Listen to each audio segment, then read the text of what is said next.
A number of people are watching the tree canopy in Jacksonville. Downed trees and power lines caused some of the biggest problems in Jacksonville last year during Hurricane Mathew.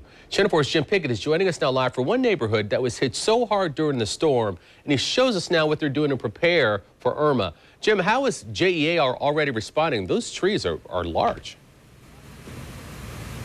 Well, they're large, and they've been working throughout the year making sure the canopy can be taken care of near the power lines. I want to show you. I'm standing in Empire Point. This is that area that you said that was hit really hard last year. It's just off Atlantic in St. Nicholas. Now here, last year when Mathew came through, you couldn't even get through. The roads were blocked, power lines were down. A lot has changed.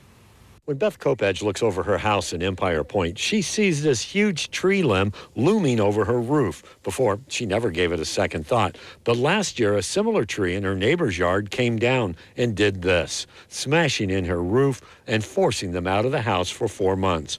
With Hurricane Irma churning in the Atlantic, she's watching closely. What would you do? I would definitely leave the house, because we'd still have trees around it, so I would definitely leave. But when we look around today and talking to neighbors, we see a different Empire Point.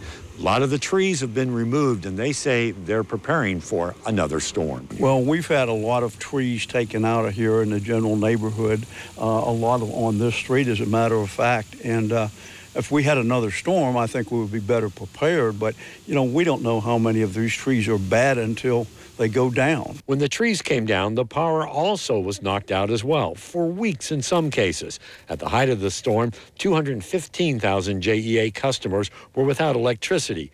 JEA came under fire because promises to restore the power in a short time just didn't happen, particularly in Mandarin. So today we asked, what is it doing differently? The answer, JEA is taking a high-tech approach. It will use drones to check out the damage. So using drones will allow us to get a better idea of an assessment on how much time we need to get that area fixed and what resources we need to get that area fixed. JEA says it's been working year-round cutting back on the tree canopy, and if you have a concern, you should contact them now.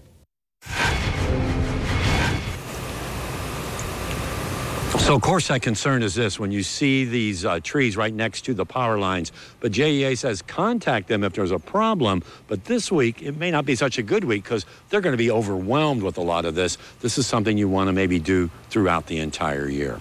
We're live in Empire Point. Jim Piggott, Channel 4, the local station. Jim, besides the trees, sewage was a huge problem during Mathew. In fact, JEA reports 7.4 million gallons of raw sewage spilled into our streets and waterways after Hurricane Mathew. What are they going to do about that this time? You know, that was one of the big concerns, Tariq. What they do is if they have 1,000 lift stations around Jacksonville, well, they've got backups now. They have generators that could help in a situation like that if the power should go out.